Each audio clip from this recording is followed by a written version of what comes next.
సిద్దిపేట జిల్లా Cheriyal police station పరిధిలోని నర్సాయపల్లి గ్రామ శివారులో 2 ప్రమాదాలు జరిగి 2 వ్యక్తులు చనిపోయారు. కాగా ఘటన స్థలాన్ని Cheriyal CI L Srinivas, SI నిరేష్తో కలిసి పరిశీలించారు.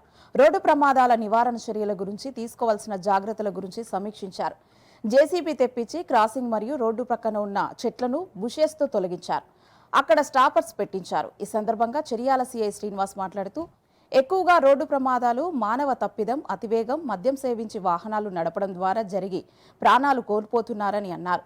ప్రతి వాహనదారుడు రోడ్డు నిబంధనలు, ట్రాఫిక్ నిబంధనలు పాటించి వాహనాలు నడపాలని సూచించారు.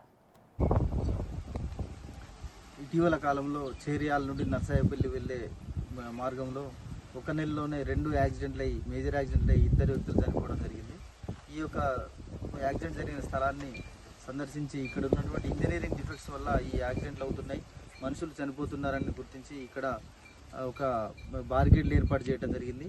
అదేవిధంగా చుట్టుపక్కల ఉన్న పొదలు, బుషెస్ అన్ని కూడా క్లీన్ చేపించి రోడ్డుకి ఇరువైపులా షోల్డర్స్గా మట్టి పోయించడం జరుగుతుంది. ఇక్కడ ఈ అతివేగం వల్లనే ఇక్కడ యాక్సిడెంట్ అవుతుంది. అదేవిధంగా ఇంజనీరింగ్ డిఫెక్ట్స్ వల్ల ఈ యాక్సిడెంట్ జరుగుతున్నాయని గుర్తించడమైంది. దీనికి సంబంధించి ఆర్ఎండ్బి డిపార్ట్మెంటు, మోటార్ వెహికల్ ఇన్స్పెక్టర్ డిపార్ట్మెంట్లకు కూడా వాళ్ళకు లెటర్లు పెట్టి ఇక్కడ రోడ్డు రిపేర్ చేయించడం మరియు ప్రజలందరికీ కూడా అవగాహన కల్పించే ప్రయత్నం చేస్తుంది. ప్రజలందరూ కూడా తప్పనిసరిగా హెల్మెట్లు వాడాలి. అదేవిధంగా ఈ కొద్దిగా స్లైడ్ కరువు ఉన్న ప్లేస్ కాబట్టి కొద్దిగా మెల్లగా ప్రయాణం చేసినట్లయితే ఈ యాక్సిడెంట్ నివారించవచ్చు.